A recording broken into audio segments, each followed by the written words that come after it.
Olá, olá. Tudo bem, gente?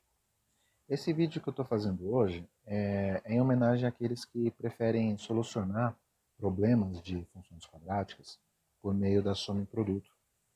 Então, para falar de soma em produto, eu queria linkar com o meu último vídeo, onde eu apresentei um problema de otimização. Esse problema de otimização que foi trabalhado, ele buscava encontrar a área máxima de uma região por meio da medida do lado. Ela acabou sendo trabalhada por meio dessa função aqui. Ó. A área estava em função da medida lateral, que era menos 2 ml. ml era justamente a medida lateral do muro, né? Mais 80 ml, certo? Antes que algum desavisado, entenda que esse ml é mililitros, que não tem nada a ver, eu vou reescrever essa função na maneira que nós estamos mais habituados, trabalhando com f de x e o próprio x, né, como variável independente. Então agora tem um pouco mais da cara que o pessoal está acostumado a ver. Ok? Certo. Se nós formos resolver encontrar as raízes reais dessa função por meio de soma em produto, é importante nós lembrarmos que quando nós somamos as raízes, ou seja, x1 e x2, nós temos que ter a divisão do menos b por a, e quando nós multiplicamos essas mesmas raízes, nós temos como resultado a divisão de c pelo a, certo? Não vamos esquecer que o a é o primeiro coeficiente, o b é o segundo coeficiente e o c é o terceiro coeficiente, que nesse caso não tem. Então a gente já sabe que o c é zero, ok? Então vamos lá. Eu tenho uma raiz que, quando somada com outra raiz, me dá o resultado de menos b sobre a, que neste caso aqui é o mesmo que menos 80 sobre menos 2, que é o mesmo que 40, certo? E nós temos, e quando você pega essas mesmas duas raízes e multiplica elas entre si, nós temos que ter o c sobre a, que nesse caso seria zero, já que eu não tenho c, sobre menos 2. E o zero dividido por qualquer número é o próprio zero. Perfeito? Então, para nós descobrirmos quais são as raízes reais dessa função aqui, basta identificar quais são os números que, quando somados, dá 40 e quando multiplicados dá zero. Olha que interessante, esse caso aqui ficou bem simples. Por quê? Porque as raízes serão os próprios números 40 e zero. Afinal, quando eu somo o 40 com o zero, eu tenho 40. E quando eu multiplico o 40 e o zero, eu tenho zero. Então, nesse caso aqui, as raízes da minha equação, da minha função de segundo grau, é o 0 e 40, que nós podemos representar, sabemos aqui que o a é negativo, então podemos representar como uma parábola, certo? Que cruza, uh, que cruza o eixo x, ou o eixo horizontal, duas vezes. Uma no 40 e outra, o desenho não ficou muito bom. Vamos tentar melhorar esse desenho. Fazer primeiro os eixos.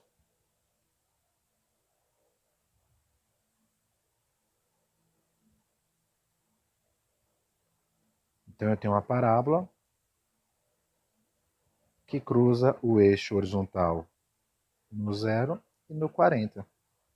E no caso, como era um exercício de otimização, eu queria encontrar qual era o valor desse pico aqui, né? Que para o nosso exemplo era a medida da área. E como a parábola ela é uma figura geométrica totalmente simétrica, por mais que minha figura não ajude a mostrar isso, eu sei que o valor da abscissa para esse ponto de máximo aqui é justamente o ponto médio entre o 0 e 40. Que para esse caso aqui, eu sei que vai ser 20. Afinal, 0 mais 40 dividido por 2 é igual a 20. Ok? E aqui a gente encontrou o valor de x para... O valor de x, no caso, para encontrar o ponto máximo aqui da parábola. Perfeito. Esse foi o exercício que foi trabalhado no último vídeo. Só que aqui eu quero ir um pouco além. Eu quero pegar uma função genérica de maneira que nós também trabalhemos a soma e produto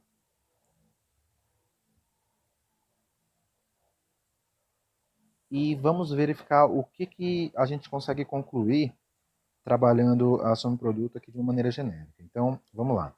A primeira coisa que a gente precisa lembrar é que existem 6 possibilidades de gráficos para uma função quadrática, né? Eu vou trabalhar apenas com uma delas, apenas para demonstrar o que eu pretendo demonstrar, mas o que eu vou mostrar aqui serve para qualquer uma das outras 5. Só relembrando, se meu primeiro coeficiente for positivo, eu tenho a parábola com a concavidade para cima, não é isso? Só que ela pode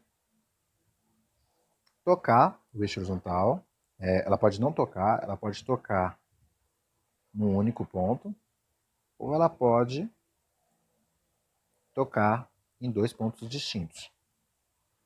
Por outro lado, se meu coeficiente do x ao quadrado for negativo, eu vou ter uma parábola com a concavidade para baixo, podendo ela não tocar o eixo horizontal, podendo ela tocar uma única vez e podendo ela tocar 2 vezes em 2 pontos distintos, ok?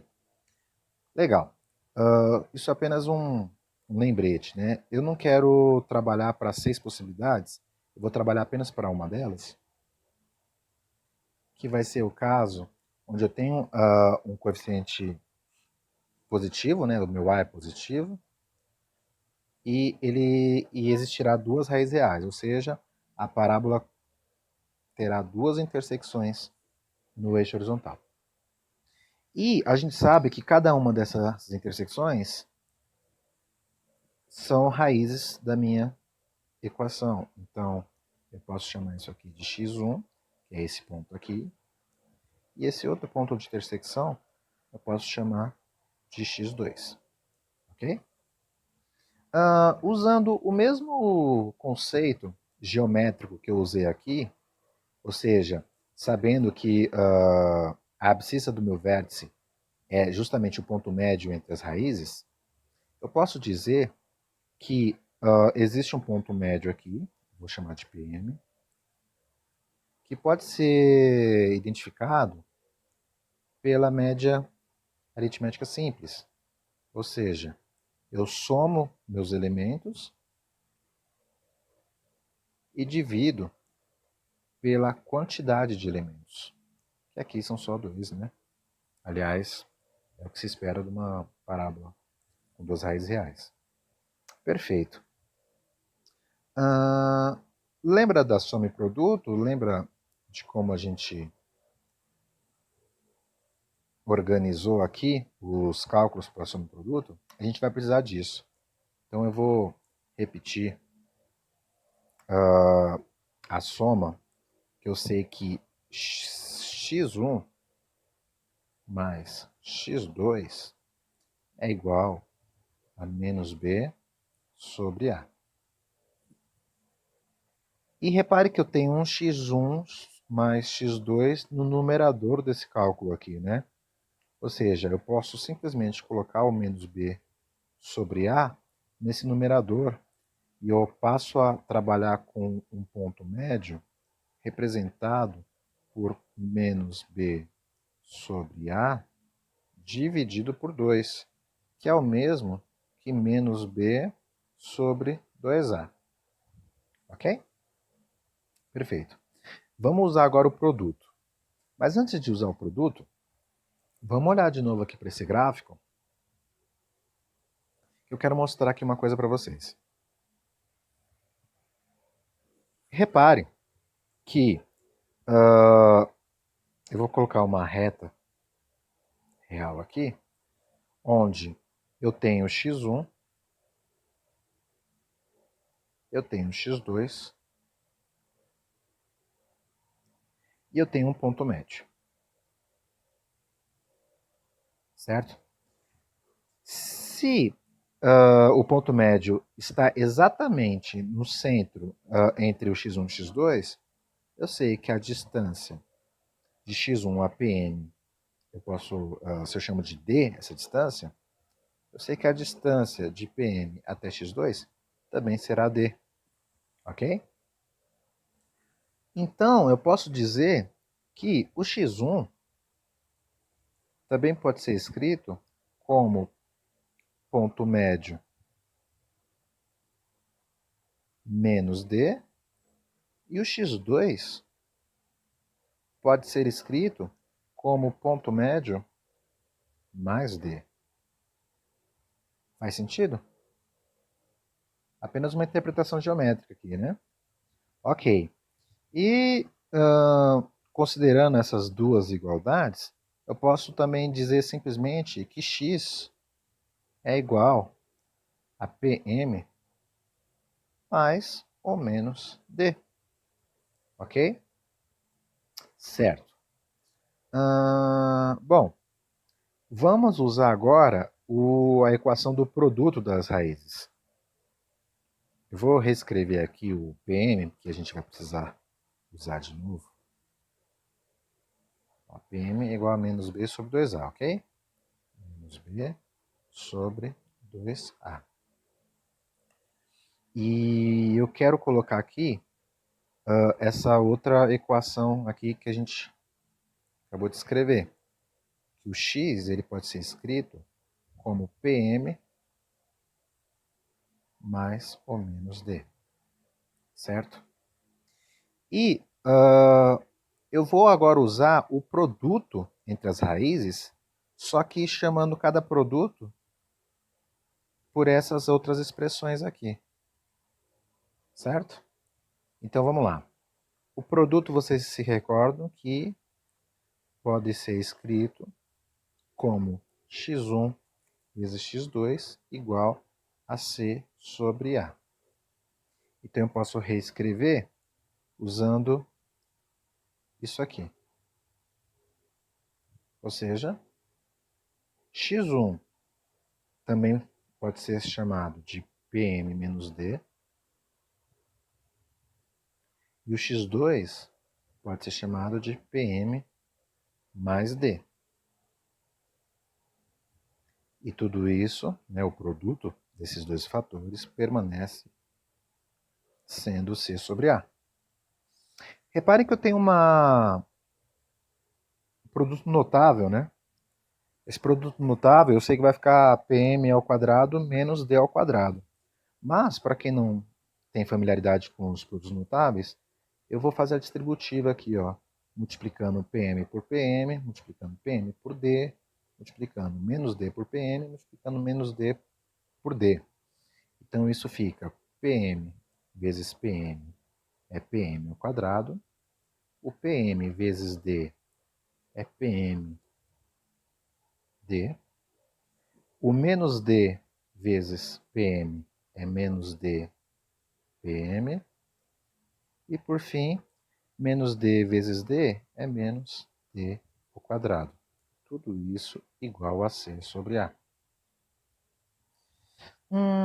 Então vocês concordam que PMD e DPM é o mesmo produto? A diferença é que eles estão com os sinais trocados, né? Se eu somo esse cara, depois subtraio esse cara, eu posso eliminá-lo. Então, daí meu produto notável, onde eu posso dizer que PM ao quadrado menos D ao quadrado é igual a C sobre A. Certo? Reparem que eu tenho o valor de PM. Qual será o valor de PM ao quadrado? Ora, basta eu colocar, eu fazer menos B sobre 2A ao quadrado.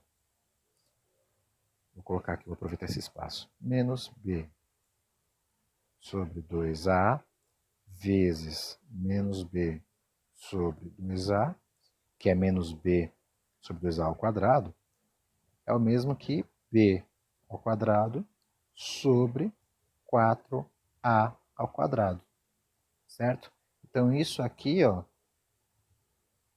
é meu PM ao quadrado. Antes de substituir, eu vou querer isolar esse D ao quadrado aqui. Então, jogando o D ao quadrado para o segundo membro e o C sobre A para o primeiro membro, eu posso reescrever essa equação como PM ao quadrado menos C sobre A é igual a D ao quadrado. Eu vou trazer, agora eu vou, o que é o primeiro membro eu vou colocar no segundo e vice-versa, para ficar um pouco mais fácil a escrita, a anotação. Então, D ao quadrado é igual a PM ao quadrado menos C sobre A, que é igual, o PM ao quadrado está aqui, que eu já tinha feito. Então, isso aqui é igual a B ao quadrado sobre 4A ao quadrado menos C sobre A.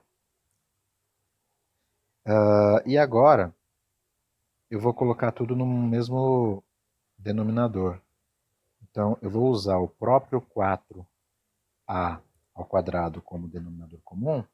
E quando eu divido o 4A ao quadrado pelo próprio 4A ao quadrado, eu tenho 1 vezes B ao quadrado, é o próprio B ao quadrado. Menos 4A ao quadrado dividido por A vai ser 4A. Vezes C, 4AC. Familiar isso aqui? Vamos continuar. Então eu estou dizendo que o D ao quadrado é igual a B ao quadrado menos 4AC dividido por 4A ao quadrado. Só que o que eu vou fazer? Eu vou fatorar esse cara aqui, ó, de uma maneira que esse 4A ao quadrado ele fique sozinho, ele se torne um fator sozinho dessa maneira aqui. Então eu tenho esse fator multiplicado simplesmente pelo numerador, que é B ao quadrado menos 4AC.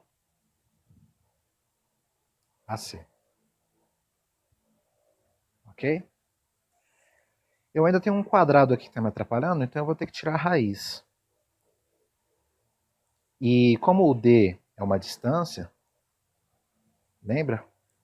D na verdade é uma distância. Então não faz sentido eu pensar em D negativo. Então eu vou simplesmente considerar a parte positiva dessa distância com a raiz de 1 sobre 4A ao quadrado vezes B ao quadrado menos 4AC. E aí eu consigo tirar esse primeiro fator do produto que está no radical, de maneira que eu tenho que D é igual a 1, 2A, afinal 2A vezes 2A é 4A ao quadrado, né? Ainda que esteja no denominador. E isso eu multiplico pela raiz de B ao quadrado menos 4AC. Ok?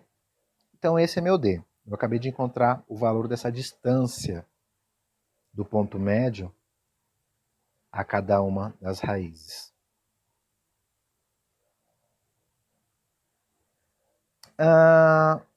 Vamos usar agora esse cara aqui, ó. X é igual a PM mais ou menos D. Eu já tenho PM e agora eu tenho o D. Então, o X é igual a PM mais ou menos D, que é o mesmo que dizer que o X é igual ao PM, que eu já sei que é menos B sobre 2A.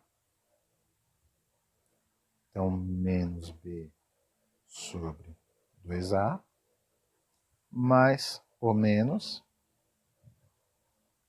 1 sobre 2A vezes raiz de B ao quadrado menos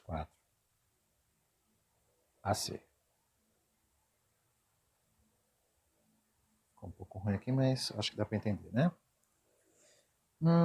Ok. Eu tenho o 2A no denominador, então eu vou colocar num denominador comum. X é igual a menos B mais ou menos raiz de B ao quadrado menos 4AC dividido tudo isso por 2A. O que é isso aqui, gente? O que é isso que eu acabei de chegar? Tem muita gente que chama isso aqui de delta, né? Então, nada impede que eu reescreva isso como menos B mais ou menos raiz de delta sobre 2A. Isso aqui não é a famosa fórmula de Bhaskara, que, como eu informei no vídeo anterior, a gente chama simplesmente de fórmula quadrática? Vamos entender o que foi feito aqui. Vamos entender. Como que eu cheguei nisso? Antes de qualquer coisa, a gente partiu de uma função genérica, uma função quadrática genérica, ok?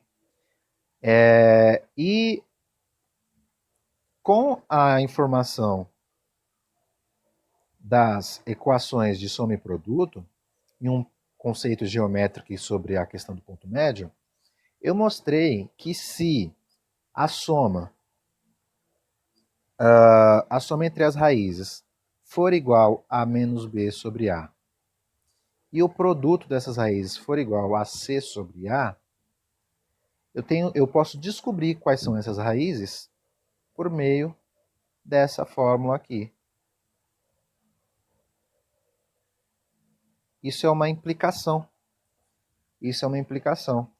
Saber que a soma das raízes é igual a menos b sobre a e o produto das raízes é igual a c sobre a, implica que as raízes são da forma menos b mais ou menos raiz de delta sobre 2a.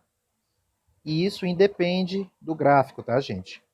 Eu ilustrei aqui uma possibilidade dos gráficos, mas isso serve para qualquer um dos outros 5 gráficos, certo? Bacana. E fica aqui essa demonstração. Agora, para refletir, será que partindo da função quadrática, eu consigo chegar que a soma das raízes é igual a menos b sobre a e o produto das raízes é igual a c sobre a? Ou seja, essa implicação que eu acabei de demonstrar vale a volta? Eu posso chamar essa implicação de equivalência? Fica essa questão para ser refletida, tá bom? Espero que tenham gostado desse vídeo e até a próxima.